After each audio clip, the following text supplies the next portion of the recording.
Assalamualaikum warahmatullahi wabarakatuh. Soleh-solehahnya Bu Guru, selamat pagi, selamat bertemu kembali dengan Ibu Gunarni Suprihatin dalam pembelajaran PPKN tema 7 subtema 2.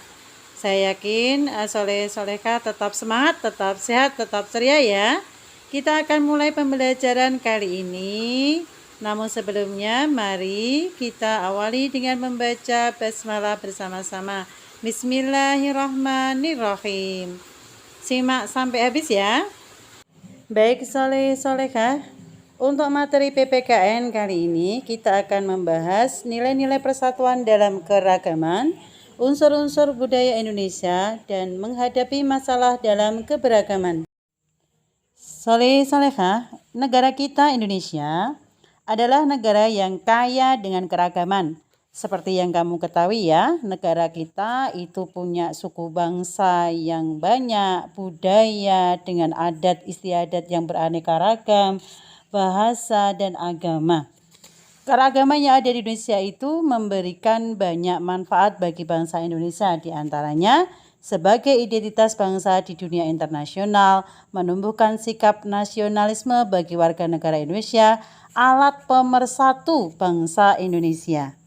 Oleh karena itu, setiap warga negara bersama pemerintah memiliki kewajiban untuk menjaga persatuan dan kesatuan dalam keberagaman. Usaha untuk menjaga persatuan dan kesatuan yaitu dengan terus menumbuhkan rasa saling menghargai dan menghormati dalam menyikapi keberagaman.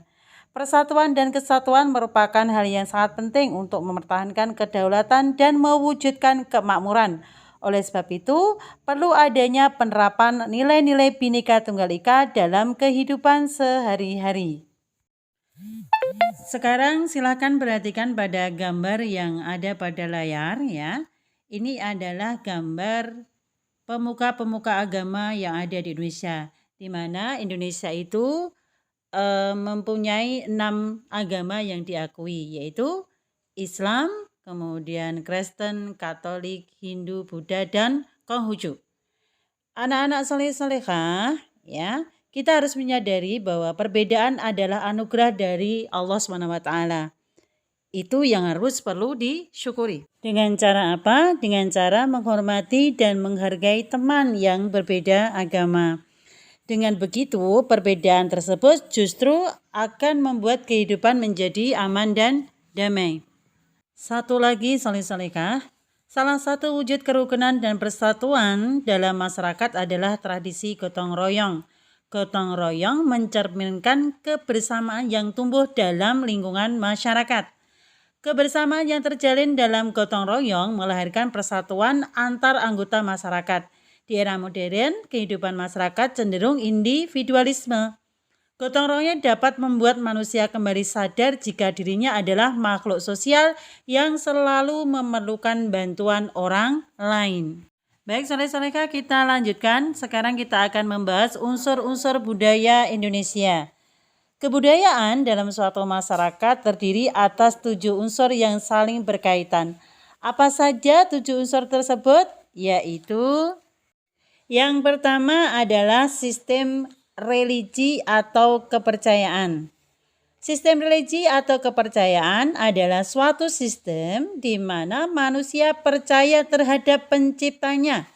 Religi berfungsi untuk mengatur kehidupan manusia dalam hubungannya dengan pencipta. Religi tidak hanya berkaitan dengan agama dan kepercayaan saja, tapi juga nilai dan norma masyarakat, pola pikir, pandangan hidup, upacara pernikahan, dan kematian dalam kebudayaan masyarakat. Yang kedua adalah mata pencaharian. Mata pencaharian adalah segala usaha atau upaya manusia untuk mendapatkan barang atau jasa yang dibutuhkan. Hal ini berkaitan dengan pemenuhan kebutuhan ekonomi seseorang atau kelompok tertentu.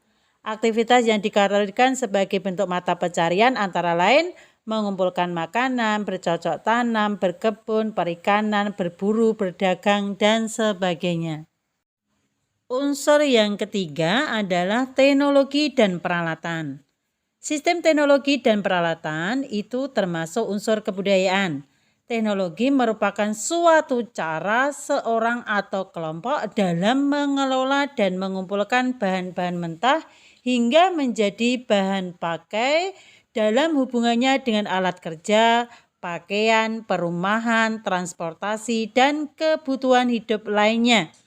Unsur-unsur teknologi ini meliputi alat, mesin, senjata, wadah, bahan produksi, dan sebagainya. Perkembangan peralatan dan teknologi sendiri memang menjadi unsur kebudayaan secara turun-menurun. Unsur yang keempat adalah kesenian. Hampir semua suku bangsa di Indonesia memiliki kesenian yang menjadi ciri khasnya. Kesenian dapat dikelompokkan menjadi dua macam, yaitu kesenian yang dapat dinikmati oleh mata, misalnya seni patung, seni ukir, seni lukis, seni hias, seni tari, seni pendalangan atau wayang, dan seni olahraga. Yang kedua, kesenian yang dapat dinikmati oleh telinga, misalnya seni musik dan seni sastra. Setiap suku di Indonesia juga memiliki lagu daerah, alat musik, dan berbagai kesenian sendiri-sendiri. Kesenian merupakan hasil karya manusia yang mengandung sisi estetika dan keindahan. Kesenian menjadi wujud ekspresi jiwa manusia yang dituangkan dalam bentuk karya seni tertentu. Yang kelima, unsur pengetahuan. Sistem pengetahuan merupakan pengetahuan tentang kondisi alam sekelilingnya dan sifat-sifat peralatan yang digunakannya. Pengetahuan didapatkan lewat pendidikan atau penyebaran informasi dalam masyarakat. Sistem pengetahuan ini meliputi flora dan fauna, pengetahuan alam sekitar, ruang dan waktu, ilmu matematika dan bilangan, sifat-sifat dan tingkah laku sesama manusia, serta pengetahuan tentang tubuh manusia. Baik, unsur yang keenam adalah sistem kemasyarakatan. Sistem kemasyarakatan adalah pola hidup yang menjadi kebiasaan dan dianut serta telah menjadi kebiasaan suatu masyarakat. Ada sistem perkawinan, ada sistem kekerabatan, dan sistem berperilaku dalam masyarakat. Contohnya sistem marga pada suku Batak dan sistem terah pada suku Jawa. Kedua contoh ini merupakan sistem kekerabatan suku-suku tersebut. Baik, unsur yang ketujuh adalah bahasa. Setiap suku bangsa mempunyai alat komunikasi sendiri-sendiri yang terkadang hanya dimengerti dan dipakai oleh suku itu sendiri. Itulah yang dinamakan dialek. Lalu bagaimana suku-suku di Indonesia bisa berkomunikasi dengan suku yang lain? Beruntunglah kita memiliki bahasa Indonesia yang telah ditetapkan sebagai bahasa nasional dan bahasa persatuan. Jadi kita bisa pergi kemanapun di Indonesia tanpa takut tidak bisa bercakap-cakap dengan orang-orang di sana karena kita memiliki bahasa persatuan yaitu bahasa Indonesia. Setiap manusia pasti memiliki perbedaan antara satu dengan yang lainnya ya. Baik itu perbedaan fisik, karakter, sifat, latar belakang, dan lain sebagainya. Perbedaan yang ada kadang menimbulkan suatu masalah dalam kehidupan sehari-hari. Untuk itu diperlukan sikap bijaksana akibat masalah yang timbul dari keragaman ini agar tidak menimbulkan suatu perpecahan. Lalu sikap apa saja yang sebaiknya dilakukan dalam menghadapi sebuah permasalahan yang timbul akibat keragaman itu? Yang pertama adalah toleransi.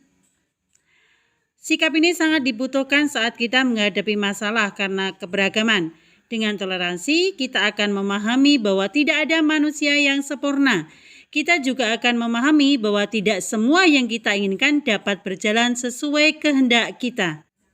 Yang kedua, menghormati dan menghargai setiap orang tanpa memandang asal-usul dan latar belakang. Yang ketiga, menahan diri untuk tidak bersikap egois dan mengabaikan orang lain. Yang keempat, mendahulukan persatuan dan kesatuan dalam menyelesaikan masalah. Dan yang kelima, sebisa mungkin dalam menyelesaikan masalah melalui jalan musyawarah. Baik, soleh-solehkah, alhamdulillahirrahmanirrahim. Demikian tadi pembelajaran untuk PPKN tema 7 subtema 2. Jangan lupa untuk selalu bermasker kemanapun kalian pergi ya, sebagai ikhtiar kita untuk menjaga kesehatan. Baik dari Bu Kun, terima kasih. Assalamualaikum warahmatullahi wabarakatuh. Sampai jumpa lagi di pembelajaran berikutnya.